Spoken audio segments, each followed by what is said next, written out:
Hello दोस्तों, मेरे video में आपका स्वागत है। आज आयुष संबंधी प्रश्न जो थोड़े एडवांस लेवल के हैं वो करेंगे। आयु जो कि गुना में दिया होता बटे में, जैसे कि ए की आयु बी की 2/3 गुना है, या 2/3 है, 4/4 है, या 1/4 है, ऐसा कोई प्रश्न आता है उस प्रश्न को अपन सॉल्व करेंगे। जैसे पहला प्रश्न है, एक व्यक्ति की आयु उसकी माता की आयु का 2/5 भाग है। 8 वर्ष बाद उस व्यक्ति की आयु उसकी माता की आयु से आधी होगी, तो माता की वर्तमान आयु क्या होगी। तो इसमें जैसे आपको ये वाला ध्यान रखना है, ये वाला कि इसमें जो बटे दिया 2/5, तो माता की आयु का, तो जिसकी आयु का बोला जाता है, जिसकी आयु की बोला जाता है, तो जो बटे वाला जो होता है वो जिसकी आयु का बोला गया है वो होता है, और ये ऊपर वाला पहले वाला का होता है। तो माता की आयु कितनी हो जाएगी, व्यक्ति की आयु कितनी हो जाएगी, अनुपात में व्यक्ति की आयु, व्यक्ति और ये हो गई माता। तो माता जो होती है, जैसे कि यह माता की आयु, तो जिसकी दिया है, जैसे माता की, तो ये नीचे वाला होता है, तो माता हो गई 5 अनुपात में और व्यक्ति हो गया 2 अनुपात में, मतलब उनकी आयु का अनुपात क्या है, 2:5। अब 8 वर्ष बाद उस व्यक्ति की आयु उसकी माता की आयु से आधी होगी, तो वर्तमान आयु ज्ञात करें।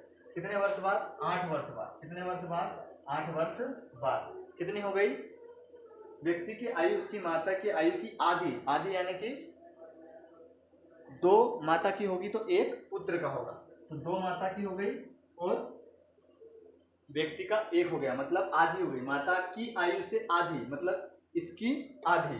तो अब मैंने बताया कि जब भी 2 व्यक्ति की आयु हमेशा, जो बीच में डिफरेंस होता है वो हमेशा सेम होता है। इसी प्रकार जब आयु में डिफरेंस सेम रहेगा तो अनुपात में भी डिफरेंस सेम रहेगा। तो अपने को पहले डिफरेंस सेम करना है। जैसे कि मान लो इनके बीच में डिफरेंस 3 का है और इनके बीच डिफरेंस 1 का है।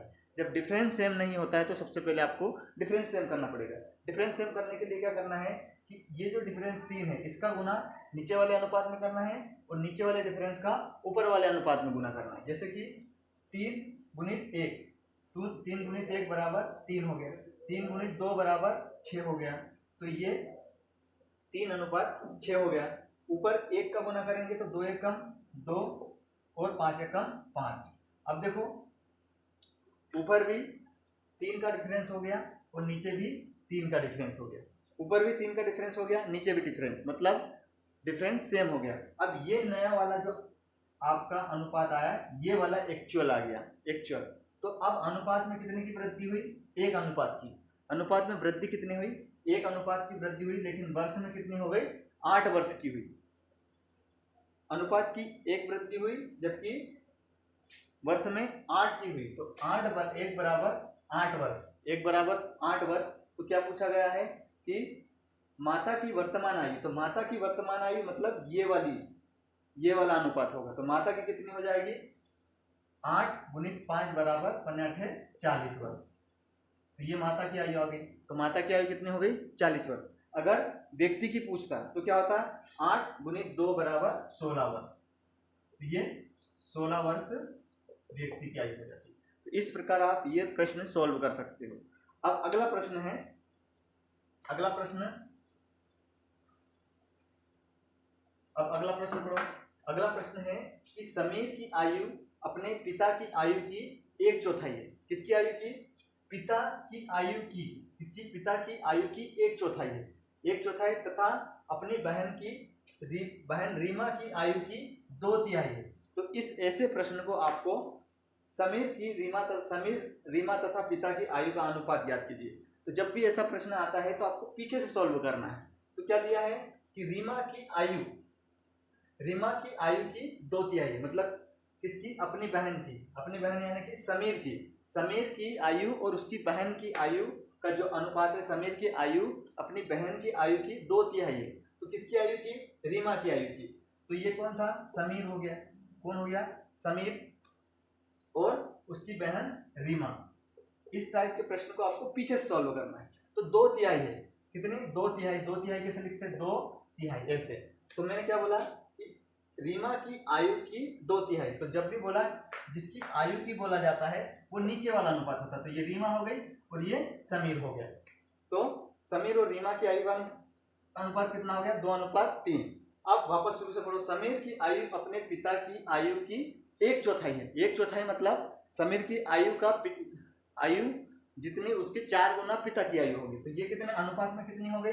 समीर की आयु 2 अनुपात में, तो पिता की आयु 4 गुना होगी। मतलब पिता की आयु कितनी होगी? 4 गुना मतलब 8 होगी। 2 चुकू 8, तो ये 8, क्योंकि 1/4 बोला गया ना, 1/4। मान लो ये 1 है तो ये 4 गुना होगी। तो ये कितनी हो गई? इसको अगर तोड़ोगे तो ये 1/4 हो जाएगी। 2 एकम 2 चुकू 8। फिर आगे प्रश्न है समीर, रीमा तथा पिता की आयु का अनुपात। किस किस का? समीर का। तो समीर का कितना है? 2 है और रीमा का 3 है। उसके बाद पिता की आयु 8 है। तो ये समीर, रीमा तथा उसके पिता की आयु का अनुपात होगा। अब अगला प्रश्न जो है, राकेश एवं योगेश की आयु का अनुपात 4:3 है तथा इनकी आयु का योग 28 वर्ष है। तो 16 वर्ष बाद उनकी आयु का अनुपात क्या होगा? जब भी अनुपात दिया हो और दो व्यक्ति की आयु का योग दिया है तो योग जो होता है वो अनुपात के योग के बराबर आप कर सकते हो। या तो योग दिया होगा या अंतर दिया होगा। अगर योग दिया है तो दोनों का योग हो जाएगा, और अगर अंतर दिया होता है तो अनुपात का अंतर निकालना है। तो जैसे राकेश और योगेश की आयु का अनुपात कितना है? 4:3, लेकिन इनकी आयु का योग कितना है? 28 वर्ष। अब योग बोला है तो अनुपात के योग इसके योग के बराबर करना है। 4 3 7, तो 7 बराबर 28 वर्ष। अगर मान लो अंतर होता तो आप अंतर के बराबर कर सकते थे। तो ये क्या बोला कि आपका योग के बराबर। तो योग कितना हो गया? 7। तो इसको आप काटोगे तो 7 एकम 7, 7 चौक 28। तो एक अनुपात का मान कितना आ गया? 4 आ गया। तो एक अनुपात का मान 4 आ गया। तो इनकी आयु कितनी होगी?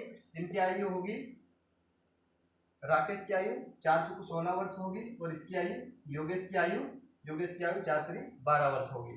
तो 16 वर्ष बाद उनकी आयु का अनुपात, तो 16 वर्ष, तो इसकी तो 16 है और इसकी 12 है। तो अब 16 वर्ष बाद मतलब दोनों की 16 जुड़ेगी 16 वर्ष बाद। तो 16 इसकी भी जुड़ जाएगी, 16 इसकी भी जुड़ जाएगी।